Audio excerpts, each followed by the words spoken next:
Comme chaque dimanche, on va lire entre les lignes de l'actualité avec vous, Clément Viktorovitch. Bonjour Clément. Bonjour. Et aujourd'hui, vous revenez sur un des mots peut-être au centre des débats depuis 2 semaines, l'autorité. Le Premier ministre Gabriel Attal en a appelé à je cite, un sursaut d'autorité face à la violence de la jeunesse.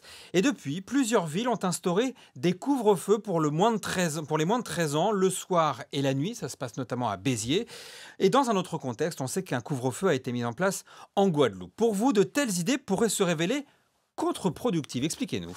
Un tour de vis sur la jeunesse. C'est ainsi que l'on pourrait résumer le climat actuel. Le couvre-feu pour les moins de 13 ans à Béziers, vous l'avez rappelé. Quant au Premier ministre, il veut lui une école plus stricte avec les élèves perturbateurs, des parents tenus davantage responsables des actes de leurs enfants et une justice plus sévère à l'égard des mineurs délinquants. Des annonces qui font évidemment suite à la série de faits divers dramatiques qui ont marqué l'actualité ces dernières semaines. L'agression de Samara et les meurtres de Philippe Zakaria et Chemseddine. Devant de tels faits divers, la question semble effectivement se poser. Est-ce qu'on fait face à une jeunesse de plus en plus violente?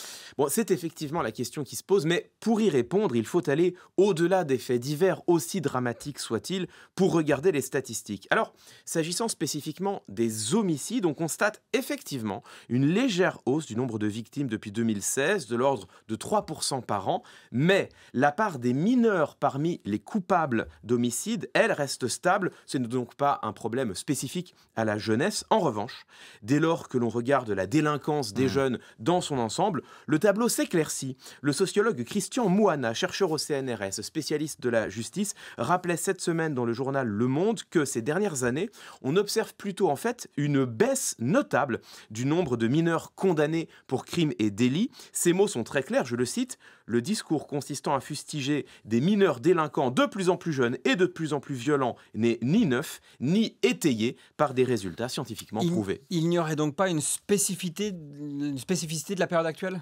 Non, et d'ailleurs, c'est en fait ce que montre très bien l'historienne Véronique Blanchard et l'historien David Niget dans une tribune publiée cette semaine, elle aussi dans le journal Le Monde. Ils montrent que les discours alarmistes sur la délinquance des jeunes n'ont en fait jamais cessé depuis le 19e siècle. En 1907, par exemple, le quotidien Le Petit Journal s'inquiétait déjà, je cite, du fléau de la délinquance juvénile toujours plus violente, toujours plus nombreuse, toujours plus précoce. Mais si je vous lis bien, si je vous entends bien, ça veut dire que les mesures annoncées, c'est d'un calcul politicien?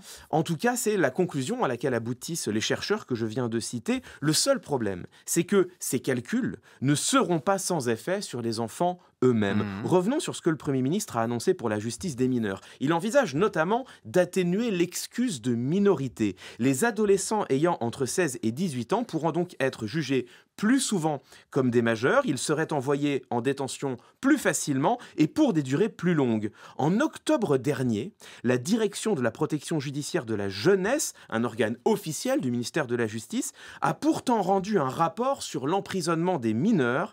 Elle estime, cette direction, que l'emprisonnement des mineurs est, pour les jeunes, une expérience déstructurante qui entraîne une dégradation de leur hygiène de vie, des traumatismes fréquents et une augmentation du risque de suicide. Des conclusions partagées par l'UNICEF, l'Agence des Nations Unies pour la protection de l'enfance. Pour l'UNICEF, le projet du gouvernement Attal risque de porter atteinte, je les cite, aux principes fondamentaux du droit de l'enfant. Malgré tout, Clément, est-ce que ces sanctions ne sont pas efficaces au minimum pour réduire les récidives? Alors, ça dépend de quoi on parle. En ce qui concerne l'ensemble des dispositions qui ont été annoncées ces dernières semaines, le couvre-feu cette semaine, le plan Attal pour l'école, bon, quel impact est-ce que tout cela aura sur la délinquance des jeunes? Impossible de le dire aujourd'hui, nous verrons bien.